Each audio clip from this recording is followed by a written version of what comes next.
Hello, this is the second video on materials and method chapter of the thesis.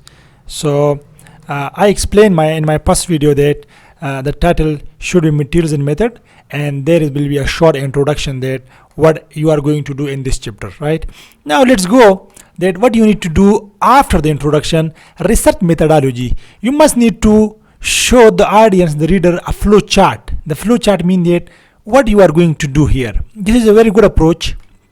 Maybe some people do not want to use, but I just recommend because it will give a clear overview of your whole chapter here. For example, you see you make a schematic diagram. First of all, you select the materials. This is very nice thing because I use tin oxide, and this is again I say tin oxide was the choice of material here. And then I just come here, I'm just synthesize this nanoparticles in nanospheres by hydrothermal method. You see, by hydrothermal method. And after that, I'm just doing characterization of those materials. I'm just doing XRD, BET, and FASM and TAM. And from there, I just fabricate a device, dye-sensitized solar cell. You see, very interesting. What I'm doing in step 2, and step 2, I just synthesize nanofibers, porous nanofibers and multiporous nanofibers, and I'm just using electrospinning technique. You see, and I'm repeat the same procedure in this also, and this one also the same. What I'm going to do now in the third step, because I know that this material alone and this material alone cannot give me good performance. I know from the literature, so I must need to make the composite. So I must first make the composite of this nanoparticles with titania nanoparticles, and I repeat the same process, characterize and make a device. And the fourth step, I just make a composite of nanofibers of this, the second step, and I just revise the repeat the same process, and finally conclusion. This is the what I am going to tell the audience, that this is my flow. The whole flow is here. So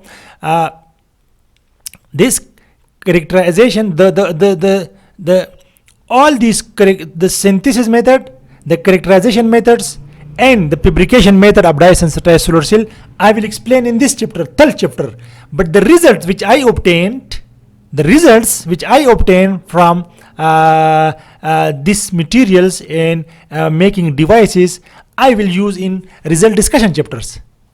The result discussions will be in result discussion. The fourth chapter, sometimes people make result discussion 3 chapters, 2 chapters, 1 chapter. It's up to you. It's up dependent on your data.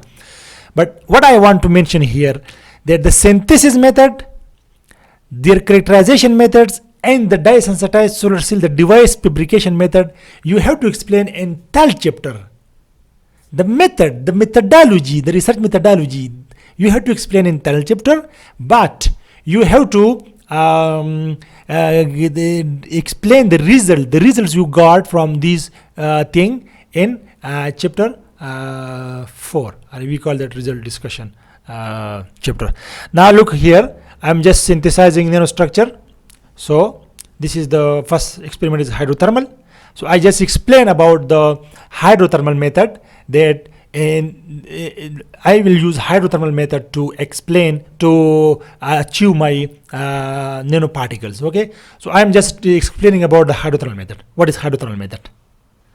How we use hydrothermal method, you see, and from where you will get, I just use that this is it composed of Teflon and autoclave, and you just put solution in this Teflon and keep this head on the top of this, and just enclose in this autoclave and just give heat, and it will give you nanoparticles. This is the method here, hydrothermal apparatus. Okay, the second method is electrospinning method.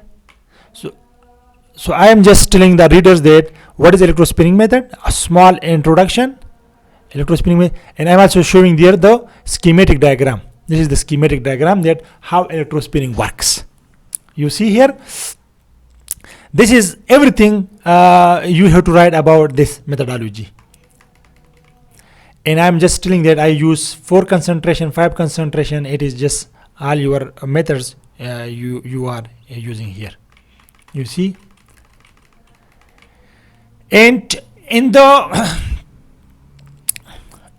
it is materials and method chapter, third chapter. It's not necessary that you take all the things from the literature. You can also make this is we made by ourselves this diagram. So this means that if you remember that I use concentration here for electrospinning 5 concentrations C1 to C4. So that concentration I use here C1, C2, C3, C4.